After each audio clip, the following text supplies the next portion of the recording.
Well, hey, Laura, thank you so much for joining us today. Hey, thank you for having me. This is awesome. I wish I could be back there in person. Oh, I appreciate it. We wish you were here too, but thanks for making this work in this situation, right? Absolutely. So, I just wanted to start out by asking you a pretty basic question. How did you even become interested in music in the first place? So I grew up in Spartanburg, South Carolina, Okay. and grew up at a wonderful Baptist church with a great music program. So I Oh, think, even being in kids choir as a kid, and then started in fourth grade, our public school had a strings program. And so I okay. started playing string bass. They let you choose between violin, viola, cello, and bass. But I remember the teacher saying, but you don't want to choose bass because girls can't play bass. And I feel like I took that on as like a personal challenge. Like, "Yeah, can't tell me I can't play bass." So I did orchestra, middle school, high school, even into college. Awesome. No, that's great. That was a perfect segue because the next thing I was going to ask you is what was your time like studying at CIU? I was at University of South Carolina studying music, and the summer after my freshman year, I attended a mission trip with it was Shandon Baptist, or it was a group from Shandon Baptist, right there in Columbia. And it was, to say that it was life changing, it was probably maybe one of the top three most formative things that in my life as a whole. Wow.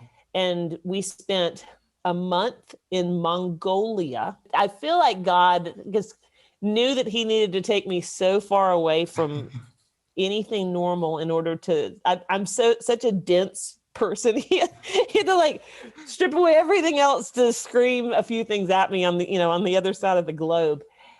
And I was on my our way home, and I was sitting on a plane, and it's you know how God just he orchestrates things so perfectly. Hmm. So I'm sitting on a plane. On one side of me was a guy named Jeremy Kingsley, who was a CIU grad. Other side of me, a guy named Adrian Dupree. And this is what, like a 12-hour flight. Yeah. Okay.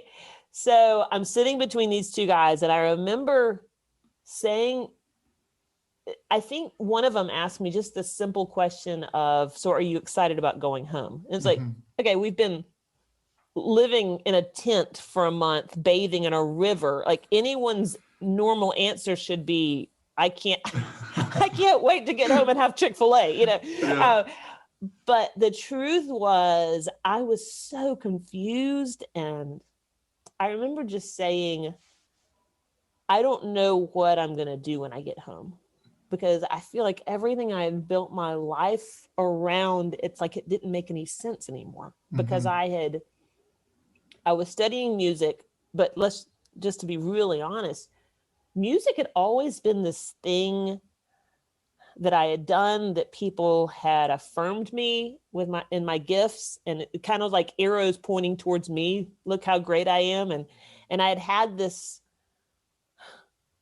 real spiritual awakening where I realized that my life, as simple as it sounds, and my life needs to be lived for God's glory. And I didn't even know how to use music to do anything other than give myself glory. And so I remember saying, I just want to quit school. I just want to go share the gospel with people. And both of those guys saying, that's not okay. Let's slow down here before Yeah. your parents kill me and never let you attend any of our events ever again. Uh, that's not, I appreciate your heart. I appreciate what the Lord's doing in your life. The truth is, you just need some equipping, Laura. And it's amazing that God has used this to kind of change the trajectory of your life. When they began to tell me about this school that's primary focus was preparing, giving people a biblical worldview, preparing people for ministry. When they said that they'll talk to me about how I could use my gifts and how God made me to bring him glory and to know him and to make him known. It just sounded kind of too good to be true. So Yeah. so you got to remember, we were getting home from this thing. It was probably like the end of July. Hmm. So the next week, those guys made some calls. I pretty much got in my car and drove to the campus and like begged them to let me in. Wow. And I started like 2 weeks later. That's crazy. It really was crazy. And that my parents were like, what has happened? Is this like, what's going on? But on the other hand, they had never seen me excited about school before. I was someone that I didn't do great in school, middle school, high school. So I was excited about learning. And my parents are like, whoa, maybe there is a God. Like, she's excited about learning, about studying. So it was a tremendous, just a tremendous time in my life, even going there and meeting a ton of other kids that were passionate about their faith and just wanted to know, how to make our lives count for something. It's very easy to talk about how impactful the school is, because it really is. And it's decades of God using Columbia International University to not just change lives, but change entire countries, change entire cultures all over the globe, because of the life change that's happening right there on that campus. How did your career get started, around the time you were graduating from CIU? So I started, that first year, and within, I think the first week, I met these two guys that played guitar, played Christian music, and asked me if I wanted to join their band, which I had done orchestra. I didn't know any. They said, hey, we have a gig this weekend. Our bass player can't make it. And it was by far the coolest thing anyone had ever asked me to do, to go on a gig with them. So it was while I was at CIU that I began to write songs. Okay. And I think it was that I was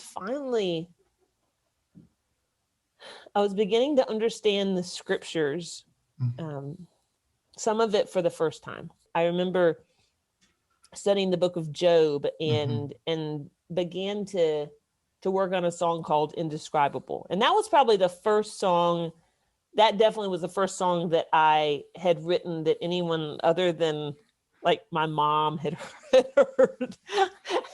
and it was neat. I remember the chapel band played it once, and I was like, whoa, I have made it. I didn't really sing at the time. So I don't think I ever sang in chapel at CIU. I remember playing bass. I remember playing bass like way in the back. I remember playing piano, and I would play along and help other people lead, but I was never like the lead singer. Even on a song that I wrote, I was like, I would never get in front of that many people and sing it.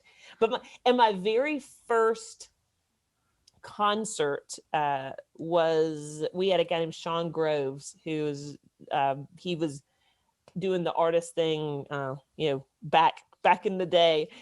And I remember someone asked if I would be interested in opening for him. And that was me jumping up there playing the only 3 songs I knew. And one of those was Indescribable. Wow. And so it was neat to see how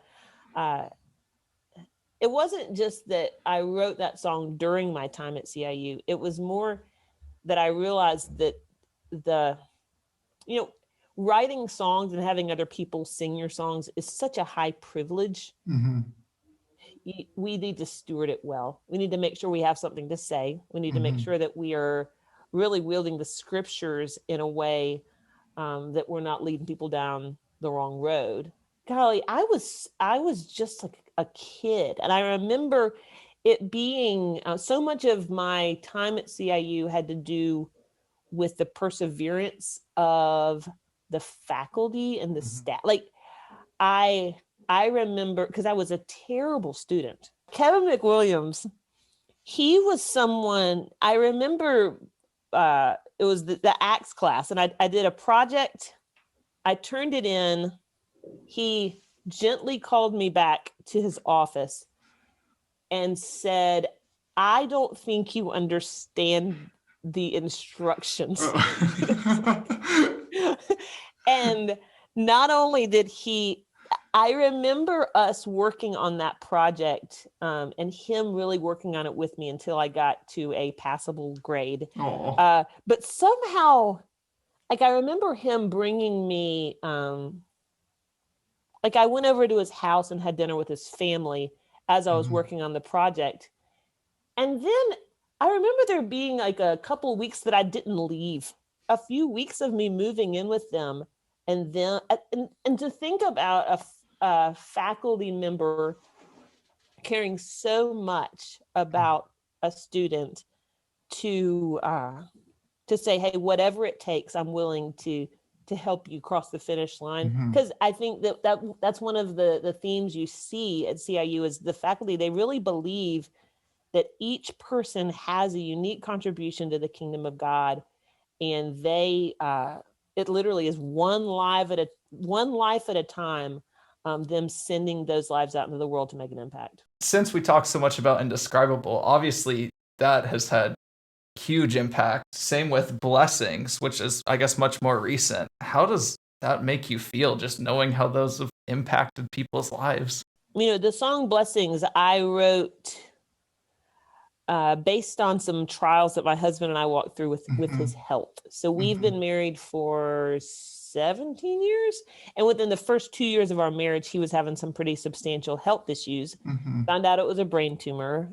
He had the tumor removed. And I think we kind of thought, all right, back to regular life, which just couldn't be any further from the truth. We ended up, he had and has long-term disabilities due to the tumor and due to the surgery and complications and things like that. So he lives with a vision deficit and a memory deficit. And I could go into just kind of how our life looks different because of his disabilities. Yeah. But the bigger thing is how it impacted our faith. Because I think as much as you believe, Romans 8:28, that God works all things together for good. I think most of us kind of think, well, if I can just work hard for God, if I can just do the right things, my life is going to turn out reasonably well, which isn't necessarily what the gospel is. But I feel like it's been in the context of my husband's health that we've really learned what it looks like to step out in faith. And what it looks like to worship, as a worship leader, what it looks like to worship God, not when we get to the other side of the trial, but the worship is something, you see in the scriptures that's a posture that God desires from his people in the midst of the trial, whether it's the Israelites, before they get to the promised land, they worship, whether it's Job, before everything's restored, he worships. And so that's kind of been, that's kind of the story behind blessings. It's believing not just in a sweet Christian bumper sticker or needle point on a pillow, or not just believing there's blessings, but really believing that sometimes it is like God allowing. I think of the context of this past year, 2020 and 2021, God allowing, like he talks about in Hebrews, allowing the shaking of things in order to reveal that which cannot be shaken. Going off of that, this is a question on the total other end of the spectrum, just because I myself am very interested in award shows in general. What was it like with that Grammy win? Was that 2012 when that happened? It was. Yeah. Oh, wow. That it was funny. So at first when we got the nomination, it was I think it's Contemporary Christian Song of the Year. And it was the first time that the category had, I didn't even know there was a category for that. I think they had just split it from the gospel one. Okay. So even when it's not like I was ever checking the Grammy nominations to see if just so weird. And some people were saying, well, are you going to go? And I'm like, I'm not planning on going. It's all the way out to California. Well, sure enough, it was the Sunday after a Friday that I had an event out in the LA area. It's literally an hour and a half away from where the event was. And so we had planned on flying back Saturday. I ended up getting the red eye Sunday night after the Grammys, and I was pregnant. And I remember that because I was pregnant with Josie, our first child. And I was trying to find a dress that was big. I was not big enough for maternity clothes, too big for my regular clothes. And I was like, I just feel huge. And I was hungry all the time. And the reason why I tell you that is I was so worried about, will there be food at the Grammys? Like you can't like call them and say, hey, I'm pregnant. Are y'all gonna have food there?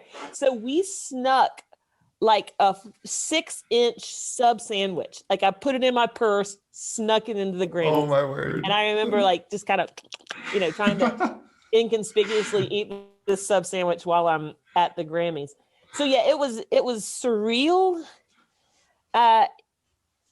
It was a neat experience. We went to the after party and there were like women with feathers and bikinis dancing on tables. And we thought, I think we're done. I think I'm ready to go home. I work at church. I'm not used to that scene. It feels weird to have your contribution or your gift awarded with like a shiny trophy. When you consider your song as just a prayer, when it starts just as a journal entry, it's weird to get best prayer 2012.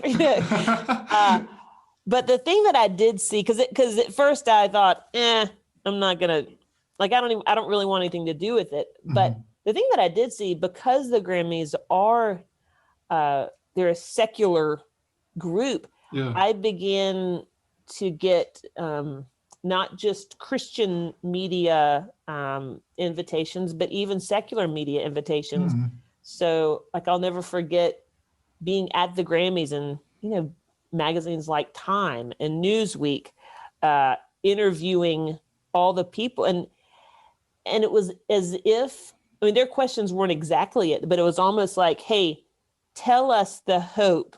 Give us the reason for the hope that's within you. They were basically saying this First Peter line, and I'm going, wow, this is worth it. As silly as I think this award thing is, I have people who don't know about God asking me, so tell me about the song. Tell me what the song really means, and that's been the neatest part about all of it. I guess going off of that then, like you said, some of students, even in the music program, are going overseas. Some go on to the Grammys, What advice or just word of encouragement would you give to the students in the music program right now? Our job is to offer God our gift. Or we offer the gift back. Whatever gifting we have, we offer it back to God. And we trust him with the scope. So what I mean is, my job is to Romans 12, present my life, sacrifice for the Lord. That's my act of worship. Is I give my life, and then I trust God with the scope of that. Meaning, like, even from a mission standpoint, you could be, I always get Hudson Taylor and William Carey mixed up, but you could be the guy that goes and labors for 7 years and never sees a convert. You could be Billy Graham. Like, it's trusting God with, and where this comes in for me a lot, I talk to a ton of songwriters that say, I just want to get my song out there. I just want to play for a bigger crowd. I want to get my music out there. And it's like, no. You need to be diligent to use your gifts. I'm always encouraging people, you need to be diligent to use your gifts in a local church setting, believing that the local church is plan A. Yeah, I get it.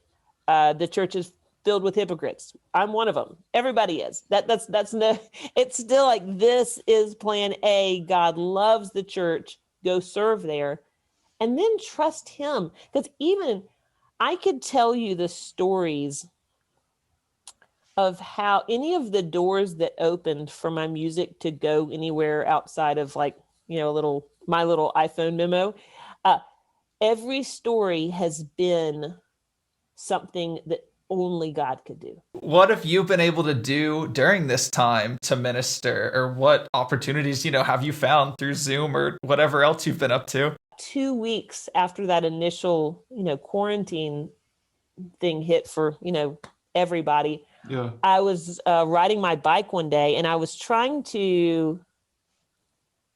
trying to remember, I was trying to tie my shoe at the same time that I was on a conference call with someone, at the same time that I'm riding my bike. Okay. And I crash and broke my elbow. Oh, goodness. And like skinned one of my legs, the other arm. Like I had to go, the doctor was picking out, you can still see picking out like little pieces of gravel from my hand because of how hard I hit the ground. Goodness. Yes. All of that to say, my quarantine was even more limiting than it initially started out being. Yeah. As someone who performs for a living, whether that's performing on a stage at a church, whether that's performing somewhere else at a college or a conference, whatever it is, it's the first time in a really long time that I wasn't on a stage. And that continued. So out of the, 40 to 50 events that I was planning on doing, with probably 2 or 3 international trips, we ended up doing 3 events in the past year. Wow. So it was like everything just kind of came to a grinding halt. I'm like, okay, so I guess I'm not going anywhere anytime soon. And a publishing company, HarperCollins, called and said, hey, you want to write a book? And I was like, well, I don't have anything else going on. I would love to write a book. I said, what are you thinking? And they said, we want you to write a book called So Long Normal. We want you to write a book about what it looks like when everything that we consider normal, all of a sudden, it's like taken away. And rather than facing that empty slate or that blank page, rather than facing it with fear and anxiety, how we can be excited about it. And so I kind of thought, that's pretty much where I'm living right now. So yeah, let's do this. So that brings me to my last question is just, I assume a couple people at CIU hopefully will watch our video we're putting together. And they better. I know, right? But are there any just prayer requests that you have that we here can be praying for you? Oh, that's just really sweet, Elijah, that you would even ask that. Yeah. And I actually got a sweet note from your president saying that he was praying. I think, and that's a God thing. Some people put the pieces together that for those of us who part of our ministry, but also our me being, because of my husband's disability, being the breadwinner of our family, I work at the church and they're fantastic. So I'm not in as bad of a place as most of my artist friends, but when, the world shuts live events down for a year, that's a pretty big deal. And the fact that Dr. Smith, I got a card from him very early on saying, I am praying for you. I am praying for your family. I know this is hard. And I don't know him very well. I just thought that was just so kind. So I appreciate the prayers already. You could pray for just the new book and the new music that's coming out. I really want it to be something that brings people into a place of freedom rather than anxiety. People are so, and I don't blame them. People are so scared right now. I mean, everything politically, everything health-wise, and so much unknown. But what I want to encourage people in is life will always have a little bit of unknown. Like I feel like even when we thought we were in control, we weren't really in control. So it's learning to not let our emotions be so controlled by our circumstances, and to truly build. It's like building your house on that rock instead of on the sand. You know, when we build our lives on the hope we have in Christ. And I know it sounds like the Sunday school answer, but the truth is we can face our days with excitement. And so that would be a prayer request for me also, just personally. Absolutely. That as like we have some plans for the fall. We don't really know what it'll look like. But the past year has been such a good year for me spiritually, that even though it looked completely different than what we thought, it makes me have greater faith for the years ahead. And thanks for doing this. I didn't even expect a response when I emailed, so it's really cool that we're here. Every now and then I'll get in this flood of not being able to respond to everybody, but usually I can stay on it. When my kids are in school, remote learning, that was a whole other thing. I wouldn't wish that on my worst enemy. Hey, well, thanks, Elijah. You have a great day. Thank you. You too. Bye now. Bye-bye.